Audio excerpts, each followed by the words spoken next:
kind of related to multiple sclerosis, I would say. Do you want this? No, I don't think so.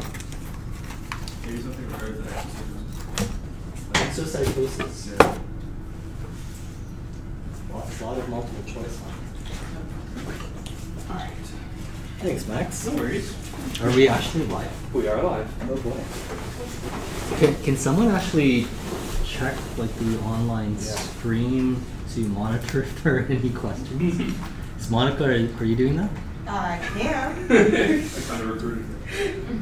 Good luck, guys. Thank you. Actually, you're supposed to say that on Monday. On Monday. Yes. Come by You then. can just let me know. Yeah. Are we doing it like on YouTube, like we used to do with Interview 360 or not? Yeah, just search ACGH. Yeah, I think it's streaming on the link that I had set on the announcements page. Okay.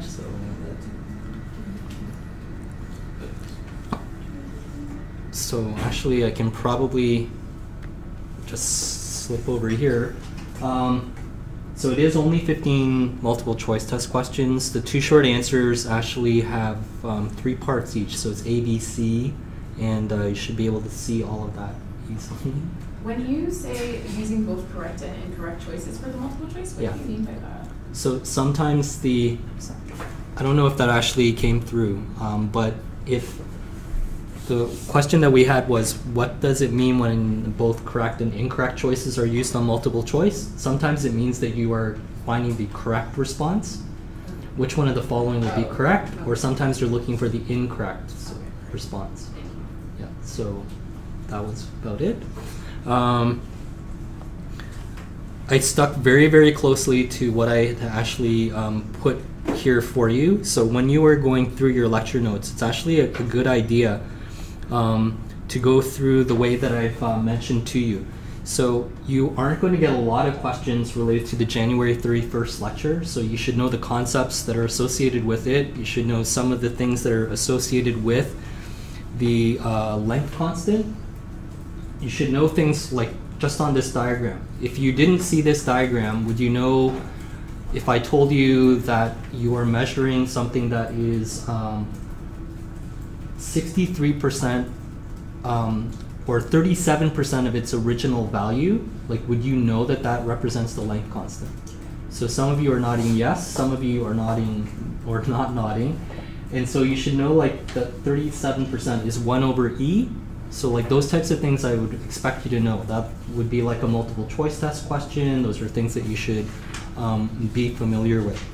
I think there was something that you guys had upvoted as a question related to the length constant. Do you guys recall that at all?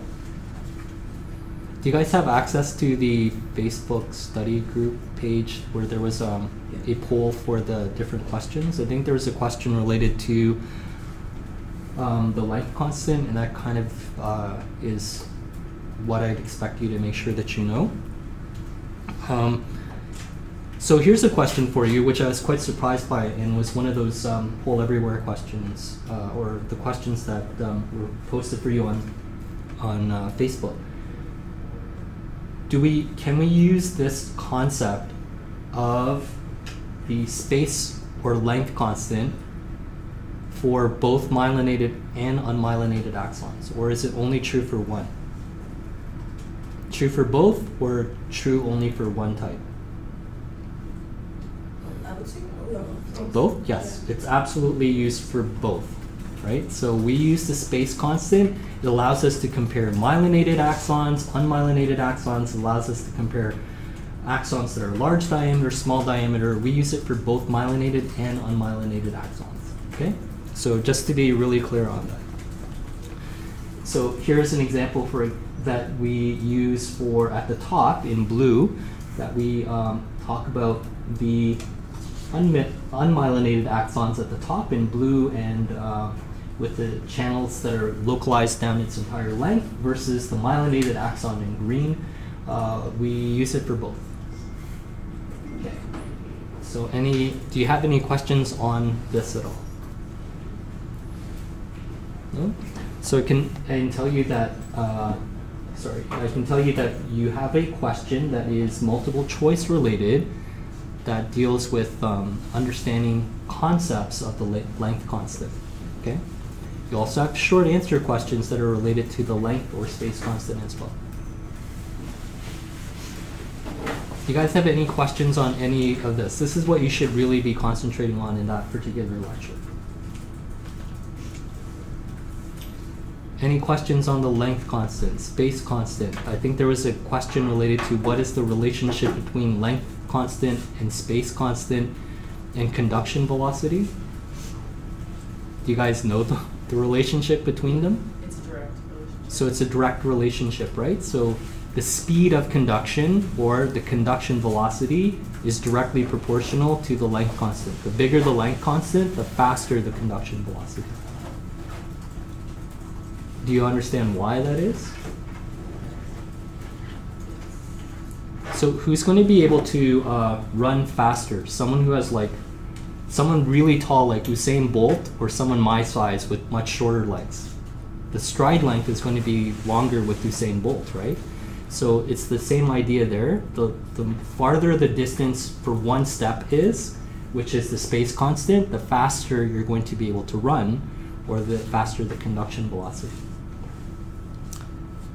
Is that okay for everyone? Any other questions on this material or this concept? This gets into this particular slide. I'm going to mention that you probably need to understand or be able to apply what you see here once, like on a multiple choice. So would you be? So I told you don't have to know like the spike timing dependent plasticity or the STDP, so you don't need to worry about that. But you should be thinking about things like what is a conduction block and how myelination or demyelination might affect that. Okay, so if you demyelinate an axon, you're not allowing the action potential to travel the way that it normally does, and you would create a conduction block. The signal is not being conducted or relayed down to where it should be going. Luke, I saw your hand up earlier. Did you have a question? Just about the curves for the length constant. So if the curve is steeper, does that mean that the signal is decaying faster? So your question is, if we had a curve, sorry, I'm drawing stuff on the board, so I have to apologize. Someone can take a picture and load it to Facebook if you want. The length constant, what is the basic part of the equation? Like, what's the most important part of the length constant? So if you're looking at the length constant, what does it represent? If I have an initial voltage V naught, 1 over E, right? So 1 over E is this line. It's always consistent. So this is 1 over E. So whatever this voltage that we apply to two different neurons is the same size.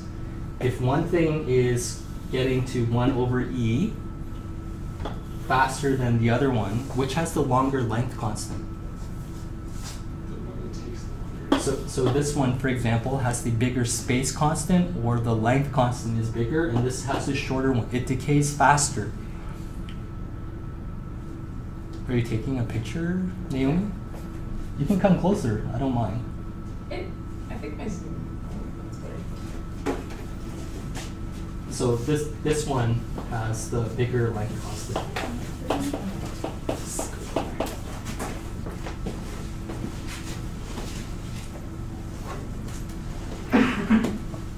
Okay. Any other questions? Did I answer your question, Luke? Does it make sense? So that's like the stride length, right? So if someone has a longer stride length, they're going to be able to conduct faster. Okay. So that's an important one. I would say that on this particular slide, I told you don't have to know very much except for one of the markers, or some of the markers. So the markers that you see on the right, and I have to apologize because I can't actually get the laser pointer up.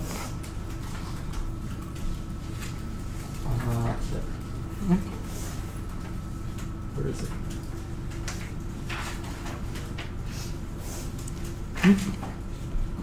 Sorry, I'm just trying to get the laser pointer, which seems to have completely disappeared. By the way, do you need to know this slide? Why do you need to know this slide? Sorry. Yes, Sasha. Oh, like how the progenitor cells, like how long? Yeah, it actually tells you really need to know this slide. It's there. No way.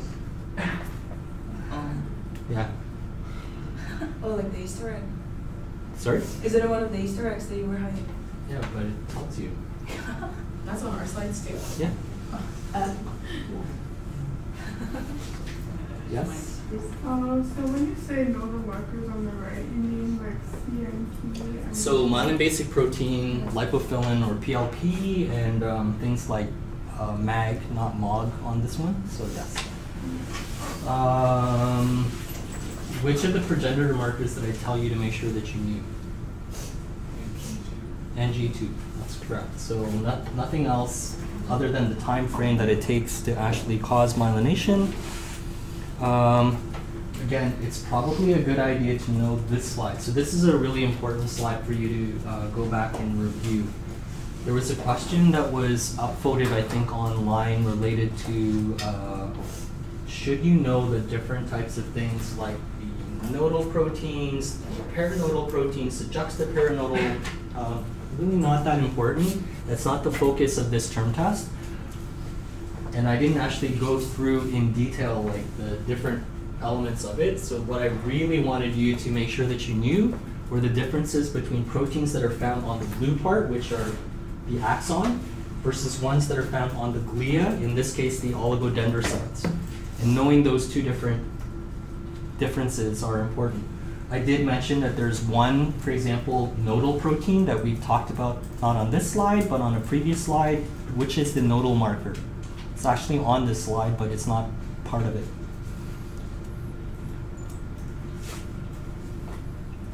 The nodal protein. Sasha? Yeah, so beta-4 spectrin is an axonal protein. It's found at these nodes. If you go back, there was a nice immunofluorescent stain in green and red where you saw at the node beta-4 spectrin. The node means that there are no glia around, so you should know that definition, and you clearly saw that staining.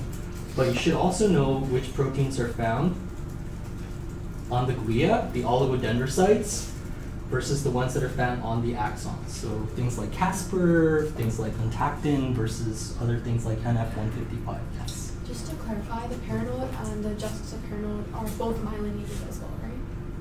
Yes. So whenever you're looking at this, like it's the perinodal, juxtaperonodal, it's myelinated. That's really all I want you to know. Yes. I know you said perinodal regions wasn't like a big focus of Nope. this test, but you did write this on the slide. It says perinodal region face away from the axon due to loss of junctions or transverse bands and disruption of co-clustering of myelin protein NF155 with its axonal partner. I wasn't really sure what that meant, so Right. So if you're looking at these perinodal regions, and again, don't bother about the perinodal, juxtaperonodal, etc. What we're looking at is that on the oligodendrocytes in green, we have proteins that will bind to and tether with proteins that are found on the axon, on the neuron. We need to have those at precise locations. And that's what bullet point meant. The only other time I've ever mentioned the perinodal region, I believe, is when I talked about voltage-dependent potassium channels, and that's it. Like that's the only one that you've been asked to really make sure that you know in any detail.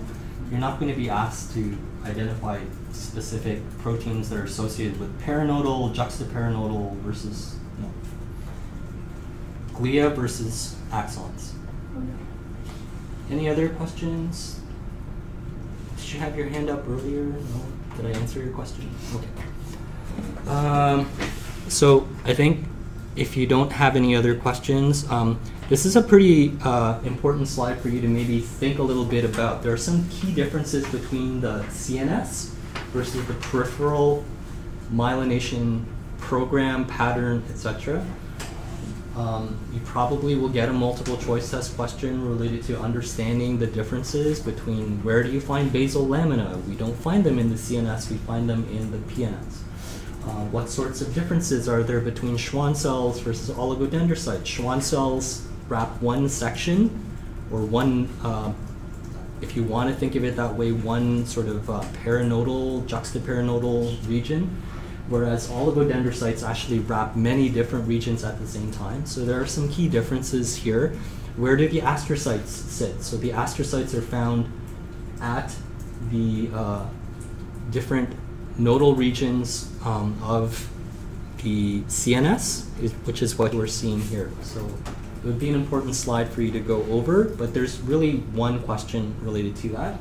Same thing on this slide. You have like one question related to understanding some of these differences that you see here. The key difference that I mentioned to you here is really that on this particular slide, what I emphasized was that we have these voltage-dependent sodium channels. These are developmentally mature, and that after damage, and as they start migrating laterally, we actually start to see other subunits, which are the NAV 1.2. So these are the immature forms of the voltage-dependent sodium channel.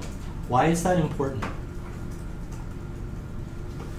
Yes. They let more sodium in, So they let more sodium in, which means which means more calcium is brought in via the exchanger, so that's cytotoxic.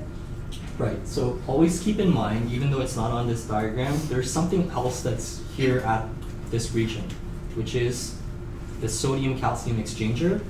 And as we let more sodium in, we actually have to get that back out. And the way that it does this in this node is to actually use the sodium-calcium exchanger. So as we have more sodium coming in and we need to get rid of it, we use the sodium-calcium exchanger. The calcium exchanger therefore then lets in more calcium, which then activates a number of calcium-dependent proteases, which cause this axonal injury that you're seeing here. And I didn't go into detail about the types of proteases, etc. So again, going back to this eventually causes an alteration in the conduction velocity, etc. If you are going through the lectures, I will tell you, as I did during the actual review session, you should spend the most amount of time on the February 5th lecture dealing with multiple sclerosis. Yes, Sorry, you have a question? just back to the beta-4 spectrum. Is that CNS, or is that just central nervous system, or also in the peripheral? It's found in both, Both. yes. But I didn't tell you that. Okay. You don't need to know Just that. okay. But you need to know it's on neurons. Okay. But I didn't tell you if it's CNS neurons or PNS neurons. Spend the most amount of time on the February 5th lecture. There's a lot of material from the February 5th lecture on your term test. You should know the different models between the Cuprizone model, the EAE model. Make sure that you understand that. Make sure that you understand the role of these pro-inflammatory cytokines, why that's a big deal, and why we talk about these pro-inflammatory cytokines. And I would say that it would be a really good idea for you, if you have time, also from the February 5th lecture, if it actually gets to the next slide. And it's hanging up. Yeah. It'd be a really good idea to make sure that you go back and review two different things on this slide. The most important one is on the right. Make sure you understand the slide as I mentioned it to you here on the right, as well as making sure that you understand the differences in the lymphocytes, right? So do you know the two major types of T lymphocytes that we get in different models of multiple sclerosis? What are the two? T helper 1 and T helper 17. And what do they produce? Because there was a table. Antibody? Interleukins. No, Yes. not antibodies. Interleukins. So which ones produce which? T17 produces. Yeah, T17 is interleukin 17, 21, 22. Yes, you're correct. And what does T helper 1 produce? IFN gamma. Yep, so interferon gamma. Good. All right. So I would say it's a good idea to make sure that you're comfortable with the different factors that these are producing to help to identify them. And again, go through this diagram here as well. And the February 5th lecture has the most representation on your term test. Okay, so out of all the things that you go back over, this is what you go over. Okay, just to clarify, for the T cells, they demyelinate because of the inflammatory cytokines, right? And that's outside the blood-brain barrier. I'm just a little confused with that. No, so there are a number of different factors that actually cause demyelination. So one of the things that happens is all of those different cells will start producing a number of pro-inflammatory cytokines. That breaks down the blood-brain barrier. So that's important because when you look at what happens if you break down the blood-brain barrier, and it's now been shown in a number of different cells, a number of different models, that the breakdown of the blood-brain barrier allows really large molecules that normally don't cross, like fibrinogen, to actually cross the blood-brain barrier. And as it does so, it can interact with things like the ACVR or the ACV receptor, which then causes bone morphogenic protein to be activated, which then causes activation of ID2, which then stops this NG2 positive cell from differentiating. So we don't form oligodendrocytes. So we can't continually myelinate, so that's one thing. So we have no future myelination happening. That doesn't really address what's happening initially. So there's something that's already myelinated. The antibodies actually induce a much more powerful immune response locally that will actually start to, one, degrade the myelination, and will also start killing the oligodendrocytes. So those, we didn't go into that in any detail, but that's what causes demyelination. And fibrinogen is a result of inflammation. Fibrinogen is not the result of inflammation. It can enter the brain as a result of inflammation, but fibrinogen is there all the time. Any other questions? Yes. Is that cell NG2 or OPC? Because you just said it was NG2. So I would consider this sort of like an NG2 positive oligodendrocyte progenitor cell lineage cell, Okay. because that is an OPC. Okay. Other questions? Yeah, Monica? I'm just a little bit confused about what ID2 does, because I remember it was the BMP pathway. Once fibrinogen gets in, the BMP pathway, and then that activates ID2. But how does ID2 like block differentiation? ID2 downstream will activate a number of transcription-mediated pathways that will eventually cause differentiation of the OPC, which is the precursor cell, and cause a differentiation program. We didn't go again into any detail, but we don't need to worry too much about that. Other questions on this slide?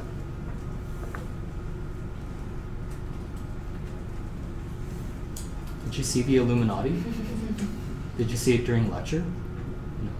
But do you see it now? So it's probably a good slide for you to go back and read it.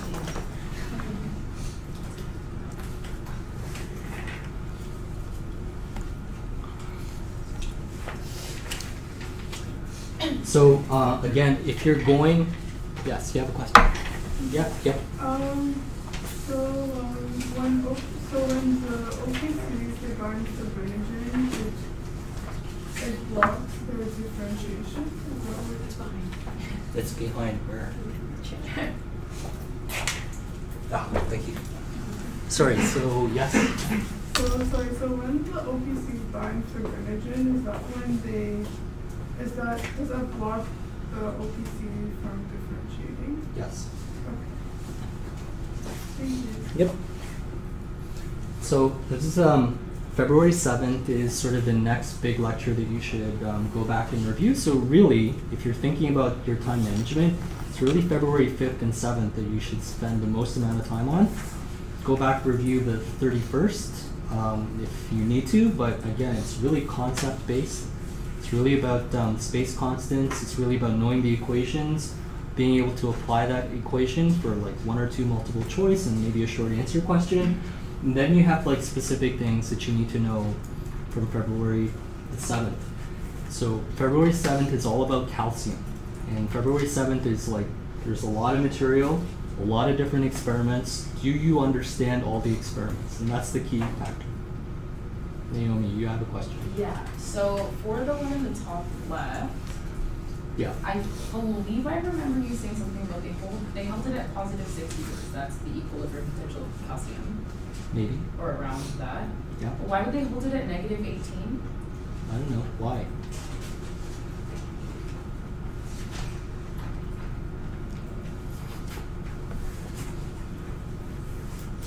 Sasha, you had your hand I'm thinking to trigger an action potential. Would it be enough to trigger an action potential? So you're Just to pass the threshold. so you're likely going.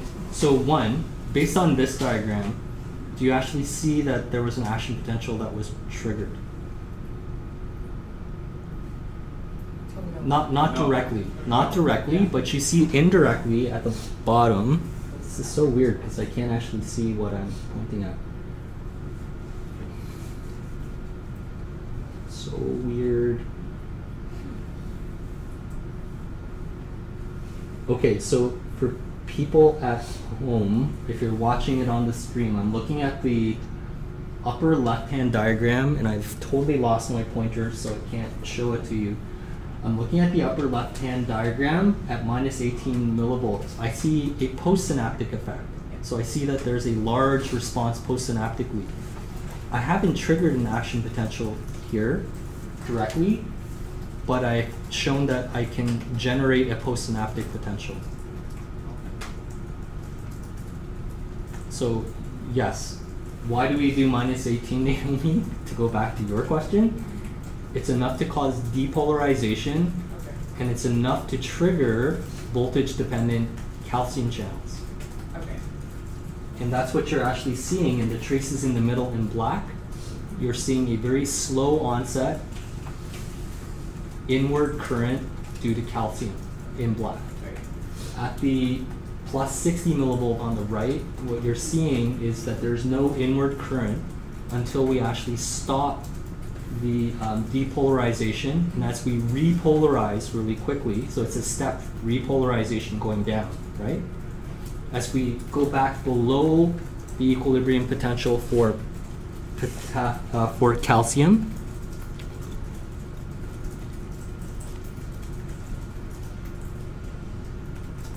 as we go back down below the equilibrium potential for calcium, we see this inward current, this really sharp inward current, because we're actually below and we're still depolarized. So it's enough to trigger those voltage-dependent channels. Is it a really big response? Not really, because the postsynaptic response that we see is actually really small.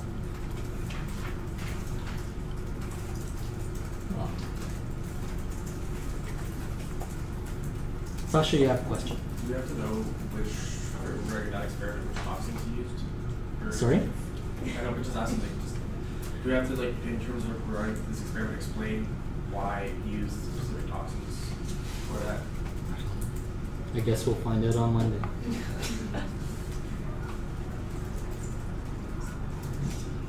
Like this year, in this particular experiment, I actually didn't introduce different types of conotoxins or omega conotoxin or different calcium channel inhibitors, so I did talk about others though.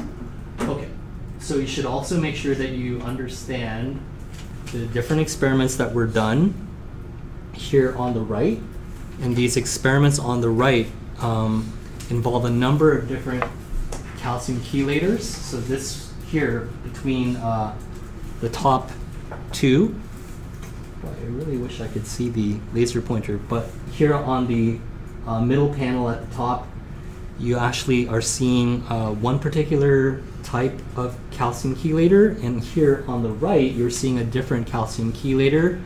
Do we inject the calcium chelator presynaptically or postsynaptically?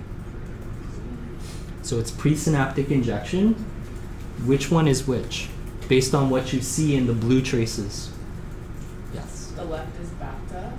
And Yeah. that's BAPTA, sorry. Okay, it's And then- BAPTA. Yeah, and then the right is EGT. Yep. But why do you say so? Because BAPTA strongly binds calcium, so that's why you see when it is the more calcium that's bound, you see a smaller postsynaptic response because it's not able to actually bind to the calcium sensor and stimulate neurotransmitter release, postsynaptic response, and then EGTA doesn't bind it as strongly, so you're going to have the same regular binding of calcium to the sensor that will stimulate the postsynaptic response regularly, or as it does normally. I'd give you like half marks. Really? Can someone add to what Naomi just said? So there's binding and there's one other. Yeah, Leslie. The EGTA, it binds, but it doesn't bind with high affinity, so it like kind of works. Yes, one other factor. How much GTA is slow to bind? It's slower. The kinetics are different. So one binds it really tightly, really quickly. The other one is slower, and it also doesn't bind with as much affinity. Do you remember that from lecture? Okay. Yes, Mom. So the two factors that make like the both the chelators different would be like one is affinity and the other one is kinetics. Speed of binding. Okay, so that's one set of experiments. There was another set of experiments that involved using nitrophin. Another set of experiments using ionophoresis. Totally separate. You should make sure that you understand both sets of experiments. There was another experiment involving calcium. Do you remember what that was?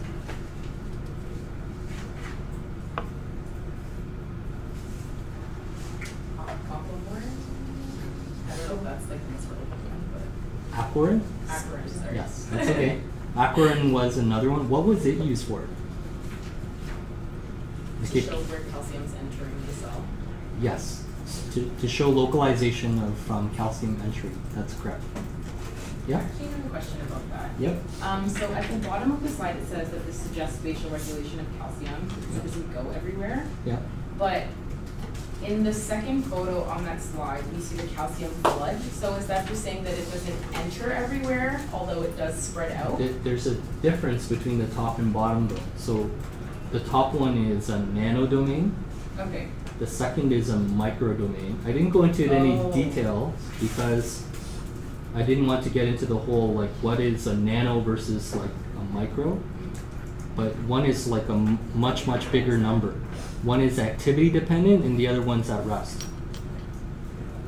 But overall what you're seeing is that calcium is entering at specific sites. Therefore it's entering through the voltage gated channels, right?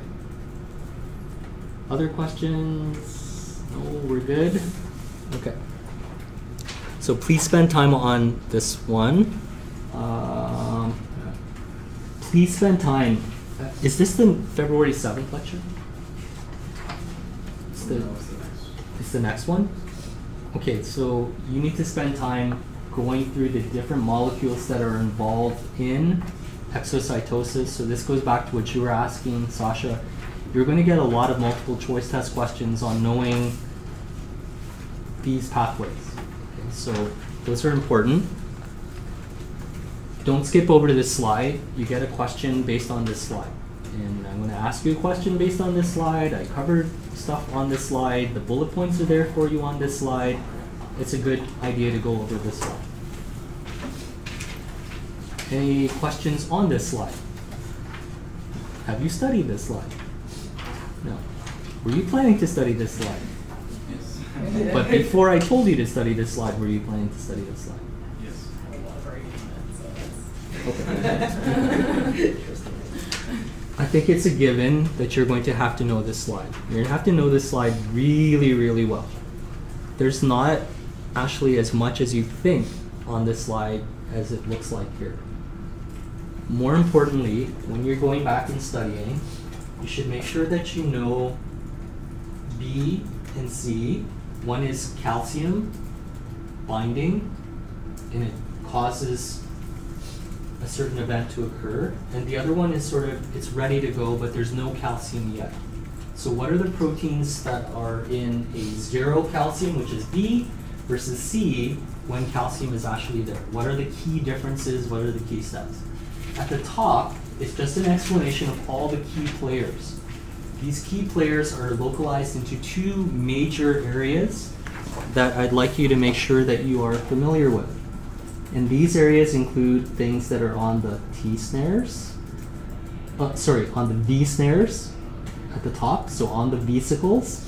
We have certain proteins that are found there, and we have another group of proteins that are found on the target.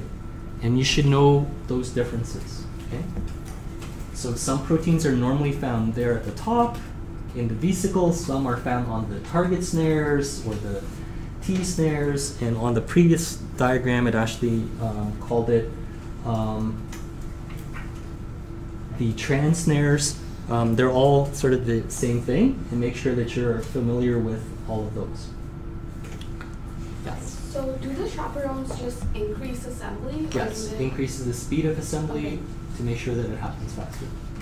And do they kind of like help the MUC18 or just increase assembly? It's a general increase in Okay. the assembly rate.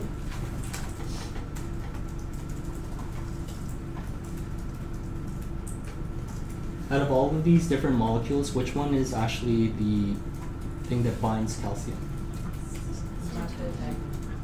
How do you know that it would bind calcium?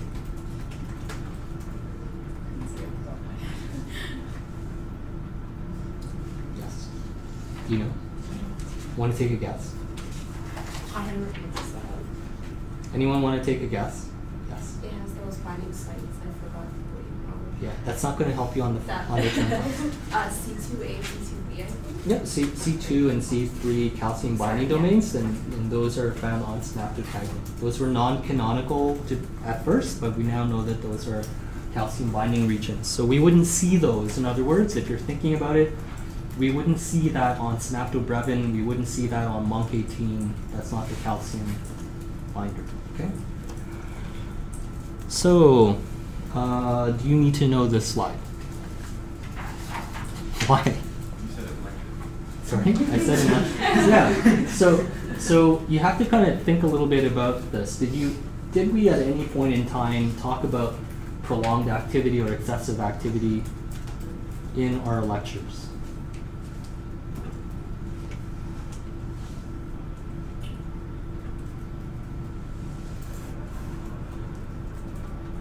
So the lecture that comes after this one is on synaptic plasticity in general, and then we talk about synaptic facilitation, and we talk about synaptic augmentation. That's trains of activity. That's where you have prolonged activity. That's where you have excessive activity, right? Because it's not one action potential, it's many. Right?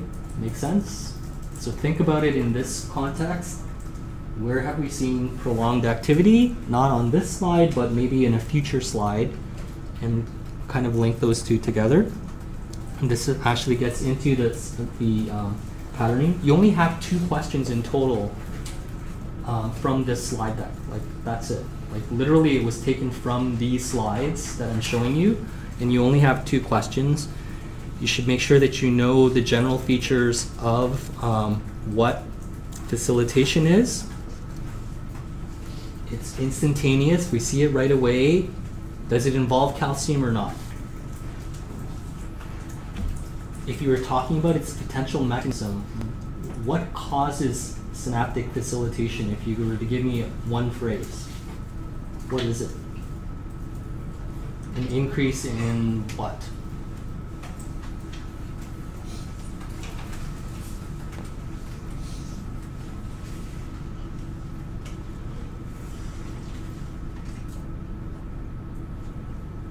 It's an increase in the quantum, okay?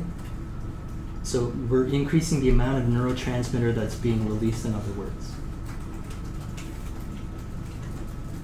Okay, the other main feature that I mentioned to you, it doesn't last very long. It lasts several hundred milliseconds, which is, again, shown to you on this slide. The other thing to make sure that you are aware of is that augmentation might be something that you see. These are the key points for augmentation. It's a slower phase. It happens much more slowly. It lasts longer than facilitation. It's also due to repetitive stimulation, etc. And it's also due to the same type of thing. It's probably also due to the amount of neurotransmitter that's being released, it's also increasing. Yes, you have a question? I'm just asking one of the questions on the online. And somebody's asking, Nice. why is there an inward current of the calcium after 60 millivolts depolarization is still applied? Why is there an inward current after when we turn off? Yeah, I think that's what they mean. Do you guys remember? After the 60 millivolt depolarization, they're asking why is there still an inward current of the calcium? Do you guys remember what I told you? So they're not that's not 100% accurate. So what they're describing is a little bit different. So at plus 60, which is what we see here, and if we're measuring calcium currents, then we actually don't see anything at the time that it starts. And then they're asking when we turn it off, we see this inward current. And as soon as we get back to resting membrane potential, we don't. Do you remember what that inward current was caused by? What are we actually doing here? Yeah, we're repolarizing. We're going below the equilibrium potential. At some point, we're going to reach, let's say, minus 18 millivolts. Will we be depolarized? Is the calcium channel voltage sensitive? So that's why we see the inward current. How do we know if they actually understood and heard that? Can you give me a thumbs up if you heard it, or tell me that you understand it? There's no responses yet, but. They can't actually see this either, so how do we... That's a bit of a conundrum. I wonder... Like, how long is there of a delay between what's posted and what... I don't think it's long. I think it's like a few seconds. Huh.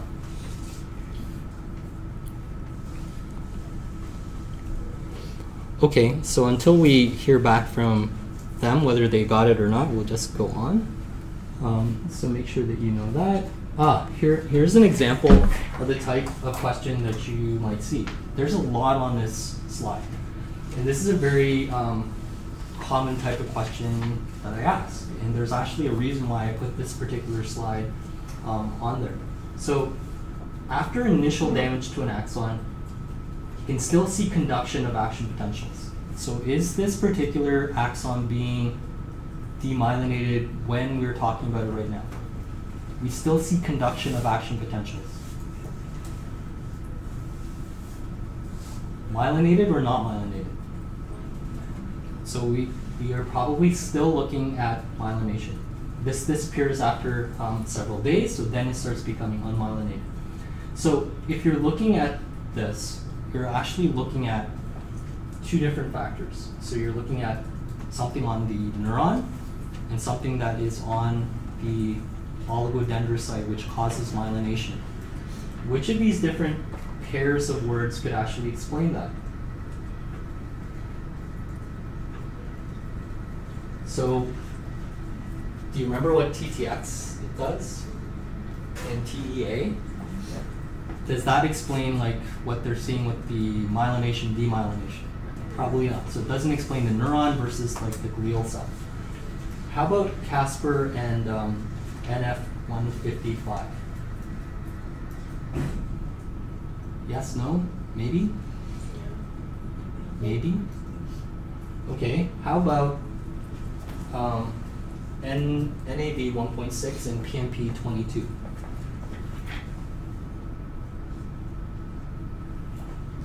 So here's where it's a little tricky, but I want you to be thinking about this as well. There's one key word that you need to focus on in this particular question because, yes, my questions are a little bit CNS. So if you're seeing the word CNS, is PMP22 found in the CNS? This is a peripheral myelin protein, so that actually wouldn't work well here. The NAV 1.6, sure, that could work. Even NAV 1.2, but the PMP22 in this case, because it's CNS, doesn't really work well for us. So this is actually a spelling mistake, so this should be like beta-4 spectrin lipofilin. Could that possibly work? Right, so we're really down to these two. Could it be Casper, choice B, or beta 4 spectrum? What do you think? Or are both of them right?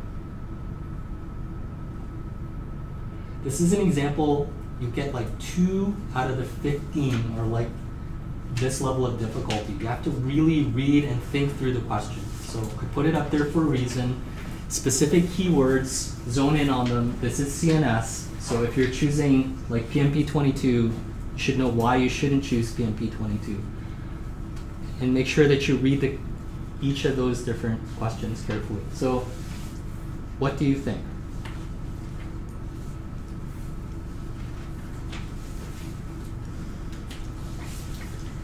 Something for you to think a little bit about, maybe? So here's another thing. Have you heard of lipofilin before? Yeah. What is it? It's found on the oligodendrocyte. Oligodendrocytes, okay. It's in the mind. Yep, so it's definitely a oligodendrocyte related thing, so it would be in the CNS. Okay. What else?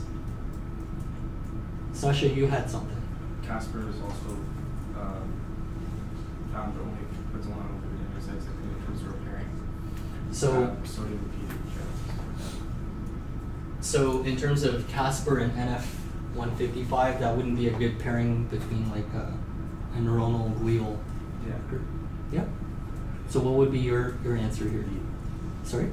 D. So I would agree, except for the spelling, the beta 4 spectrum, that would be the choice that I would probably have, where you're looking at something happening on the neuron and then something happening on the glia. I kind of threw this one together quickly, so it's not a well-formed question, but it's the same types of things that I want you to be thinking about on your term test. Again, you only have 15 multiple choice test questions. This is an example of like a one that I want you to spend a little bit more time on. This would be the hardest type that you get. You do have like 2 of these types of questions. You already know in advance that one of the questions that you get is the one that I gave you at the very end of the lecture, right?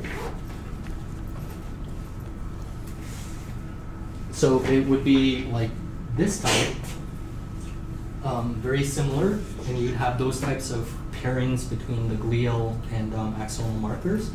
So that's the type of question that I will be drawing up for you. Please pay really close attention to them. Really know the differences between peripheral and central myelin, cell types, etc. What else was I going to mention? Okay, what else? CNS, PNS, myelin, sodium calcium exchanger. Sasha, what else was I going to mention?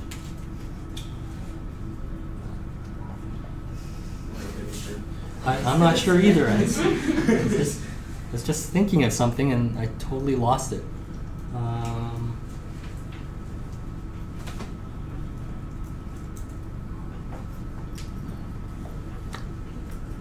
bet you any money it comes to me like after all of you are gone.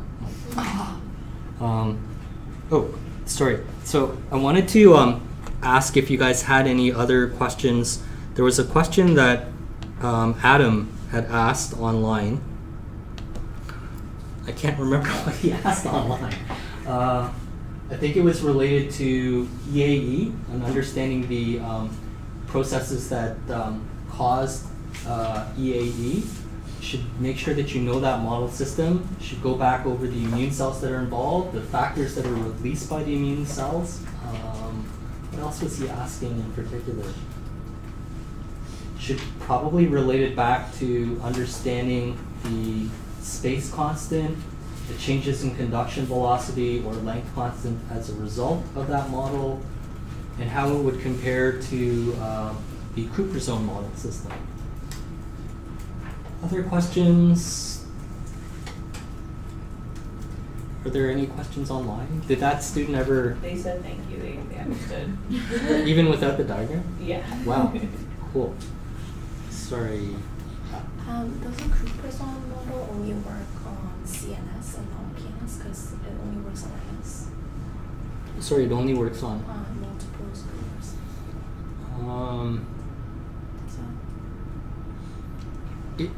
In theory, that's all we talked about in class. Okay. So I guess if you're looking at for a multiple sclerosis model, you would use either of those Okay.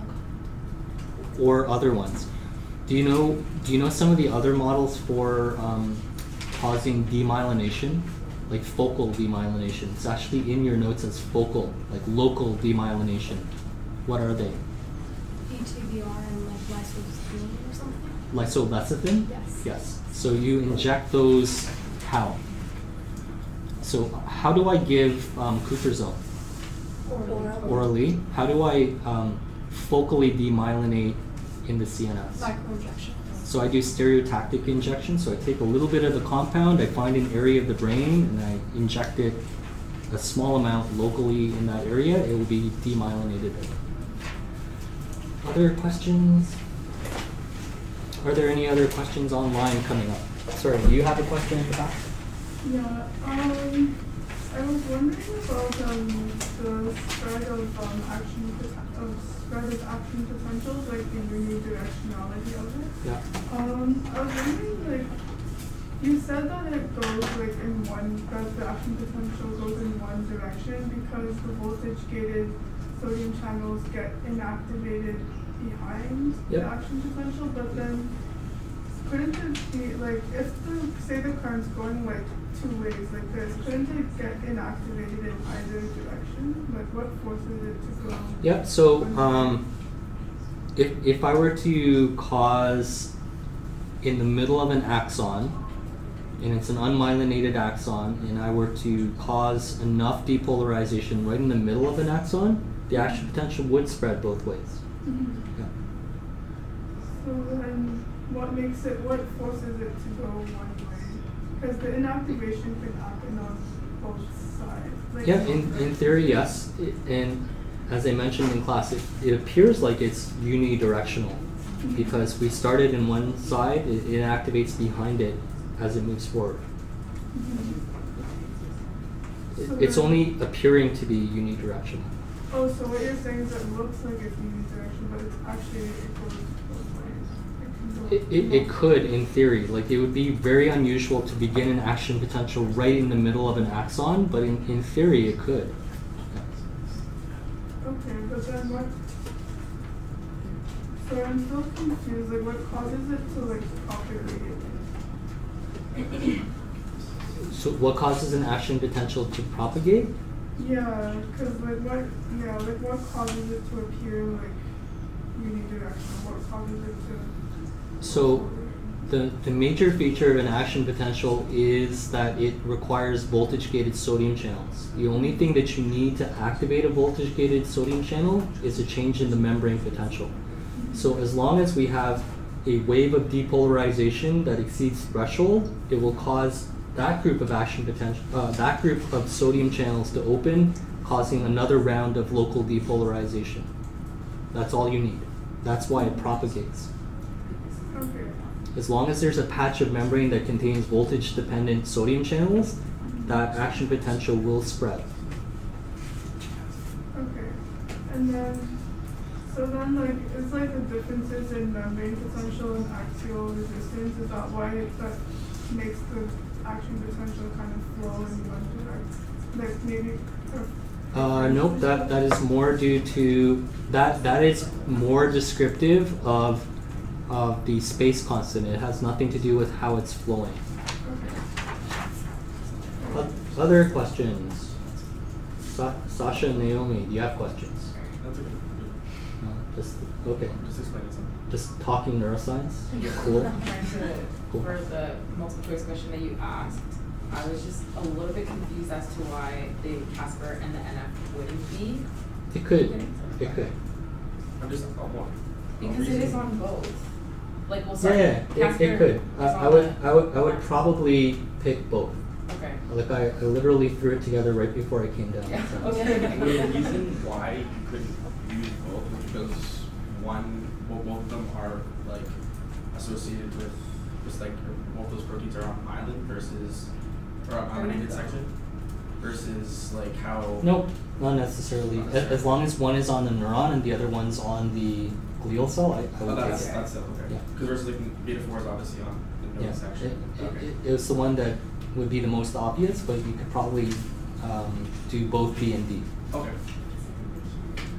Sorry, yes. Yeah, so I was just wondering, in Yes, that'd be with the synaptic fragment, there was a synaptographin also mentioned, and it's a calcium sensor, so I'm just wondering how it senses calcium. It's not a direct calcium sensor. Okay. So I think if you're looking at that slide that has like a Yeah. number of different bullet points, synaptotagmin is still the calcium sensor, but it aids in the vesicular compartment being responsive to calcium. But the calcium sensor itself is synaptotagmin. Okay.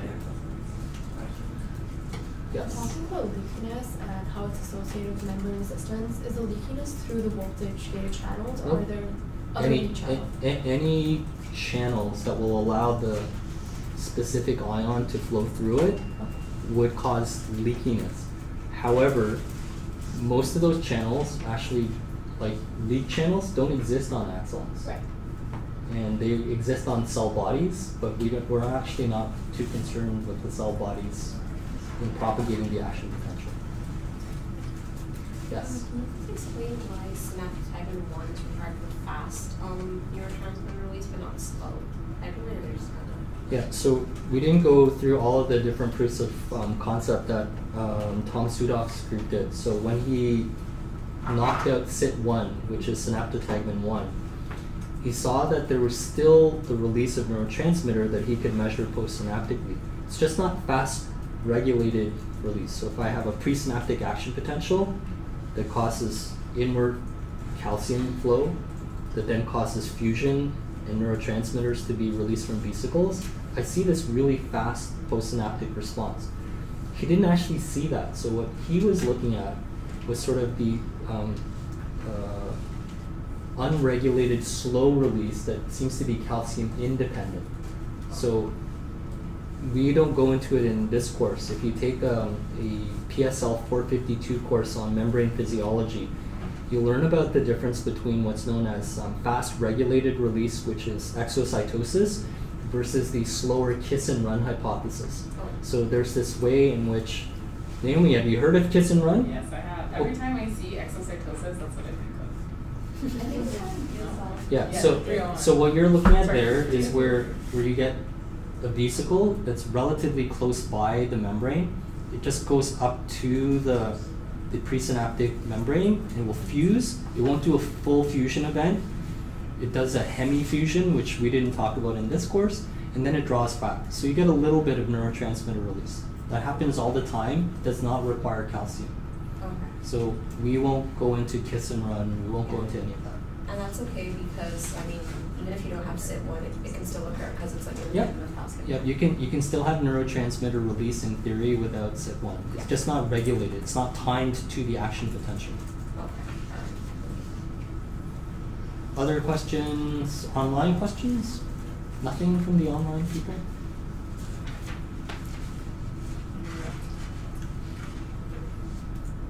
So go through February 5th, February 7th, the molecules in exocytosis. We'll have like 80% of your term test 2 covered.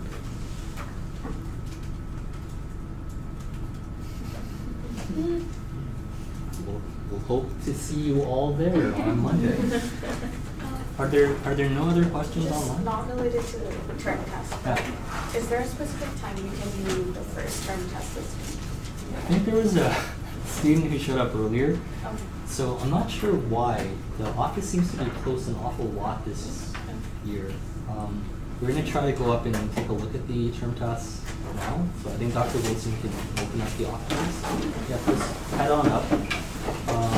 If the door's closed, just wait for me. I'm just going to pack it. Okay. Monica, do you know how to turn everything off? Yeah. Go on, it's over. I don't know.